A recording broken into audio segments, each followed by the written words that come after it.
What is up YouTube? I am Eric and you are watching Retro Video Game Pickups. In this video, I'm going to show you how to resell games to grow your collection. So if you like games, consoles, or product reviews, please consider subscribing and hitting that bell notification. With that being said, let's hop into it.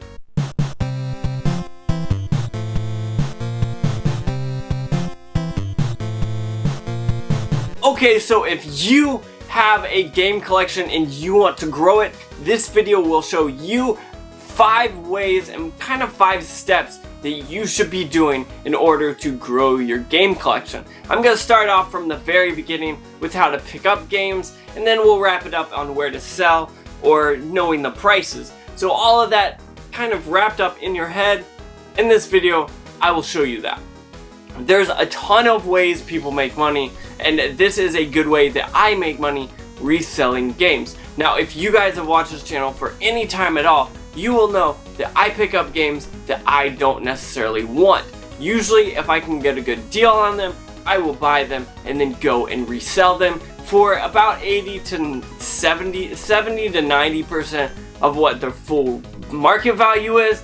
That way I still give the people who are buying it a good discount, but I also am able to make money. That way I can grow the collection behind me, which is absolutely grown incredibly since I started this channel, and over the last like 8 to 10 years this thing has flourished, quite honestly. But within this video, I want you guys to know that I will give you good advice on what you should do and what you should not do and how you should do it. So with that being said, let's check it out. Okay, so this first step is hunting for games. Now this is a absolute simple thing that you can do that will find you good games. And I think some people overlook this step, but honestly, you gotta be out there hunting for games. If you want to be able to buy games to resell, you gotta find them. So the first thing that I like to do is go to Goodwills, go to thrift stores, go to pawn shops, go to the flea market, go to antique stores. Anywhere that you think might sell games, you definitely should be there. That way, whenever you get there, you see the games, you can buy them and you can take them home and you can resell them.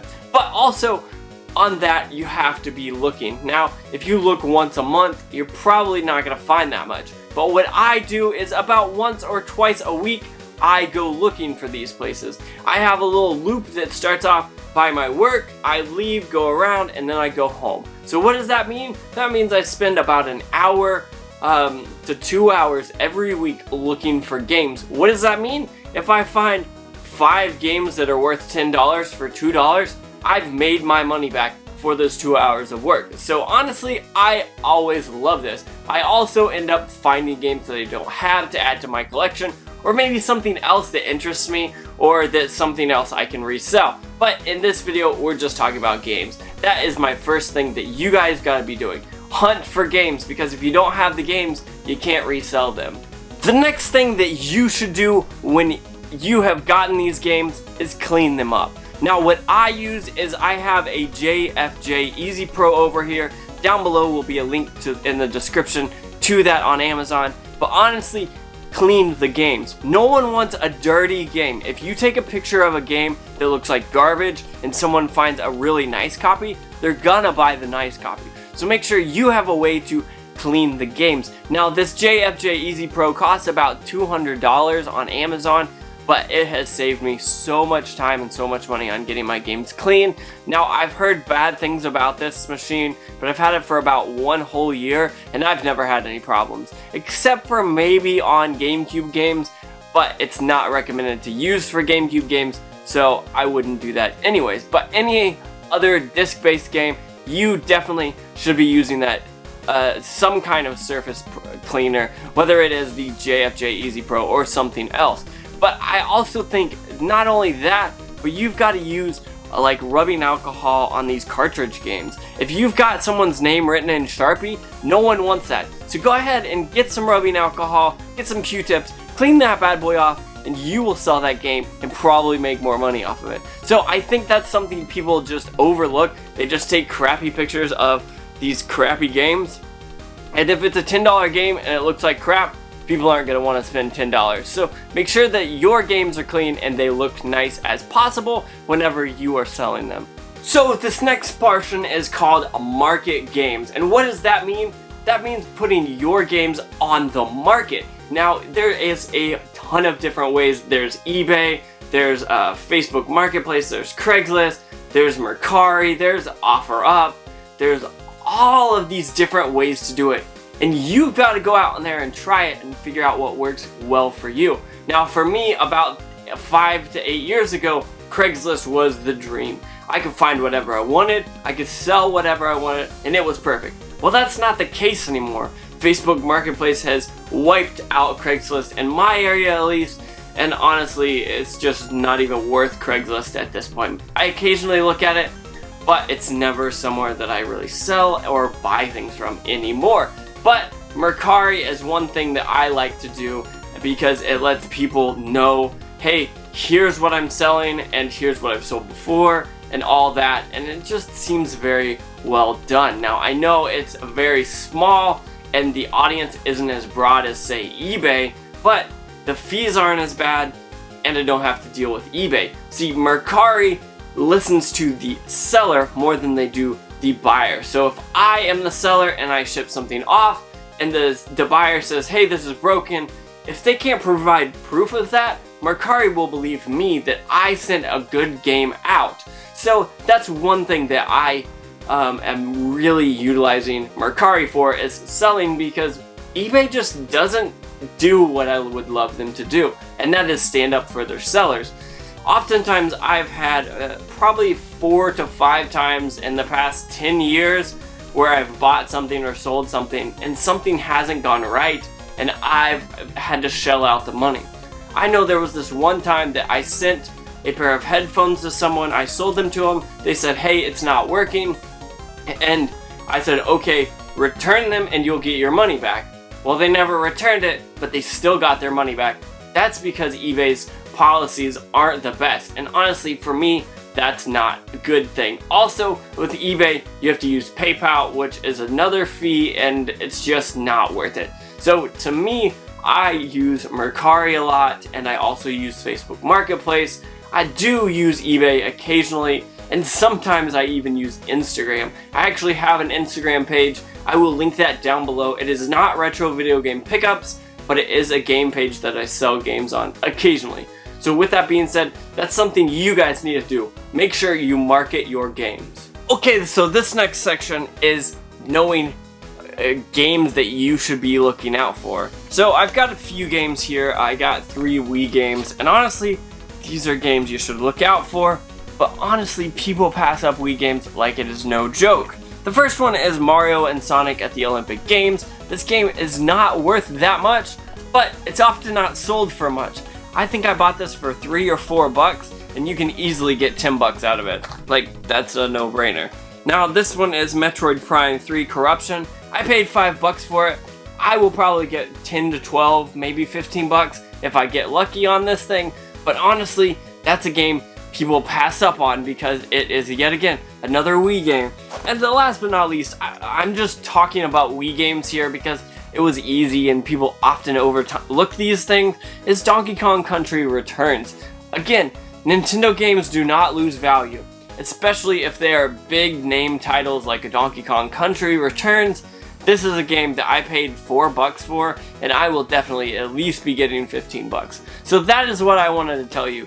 Know what games to look out for. If you see a Super Smash Bros. Melee on the GameCube, and it's worth $40 to $50, and it's marked at 10, pick it up for that $10. If it's $3, also pick it up. Like I said, you guys need to know what games are well worth it, and if you don't know, you can't pick them up. So make sure you know what games to use, to be using to resell. Some games just aren't worth it to resell because they're just not worth it. So that's one thing that you've got to make sure you are doing when you're out there looking for games to resell, is know what games to buy. Okay, so this last one that I have for you guys is know your prices. Know how much stuff goes for. If you don't know how much money you're gonna make, or if you're not gonna make any money at all. So if you see a game that's marked for $5 and it's selling for $5, you don't want to pick it up. If you see a game marked for $2 and it's selling for $10, you definitely want to pick that up. It's just that simple. Know how much the games are worth, that way when you pick them up, you know how much money you can make potentially. Now obviously there's never going to be a time where you know all the games, but know the big games that are going to sell well. Know those Wii titles, know those GameCube titles, know those PlayStation 2, PS3, PS4, whether it's the Xbox One, the Xbox 360, whatever system it is for. If it's an old system, a new system, you should be on the lookout. If you see a game, look it up. If you don't buy it then, you might need that information in the future, and you may remember, hey, 5 weeks ago I saw this game for $12 and I bought it for $2 today. So that means you're probably going to do pretty well. So like I said, make sure that you know how much these games are worth. That way when you pick them up, you won't have to wonder, did I make money? Did I lose money? What is this about? So make sure when you find games, you know how much they are worth. That way you can pick them up or pass on them if they're marked too much. Like a story that I have for you guys is I one time saw a Super Smash Bros. Melee on the GameCube marked for $30 at a Goodwill. So what I do is I looked at it and I'm like, I don't want to spend $30 for this. It's about 40 to 45, maybe 50 at the time, and it's just not well worth it. Now that's a good deal, but I didn't want to shell out that much money, especially at a Goodwill. So what did I do? I pulled up my app, I looked at how much these things are selling for, and then I asked, hey, can you take less than this? And I believe I got it for like $15, maybe 18, something like that. I know it was under 20. That's how you get a good deal. Now that does not always work, and I want you guys to know it's not always gonna work. But in this instance, it worked for me knowing how much it was worth.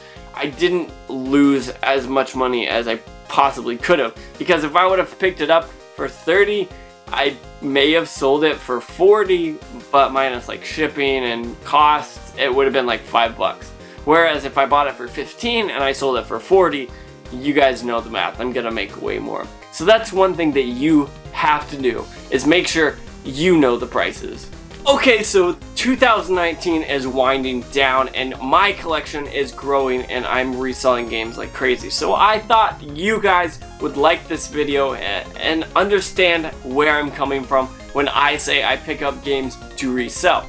I want to make money, but I don't always make the top dollar. I try to pass on the deal to the next person because honestly, it's just something that I like to do. I love collecting games and I want to grow the community. So when it comes to retro games and giving people a discount, I like that discount because I found the discount, so I like to kind of pass that on. Now you don't have to do that, that is just something I like to do, and it depends on what you're up to. But with that being said, I want to let you guys know that you can go out and resell and grow your collection like I have.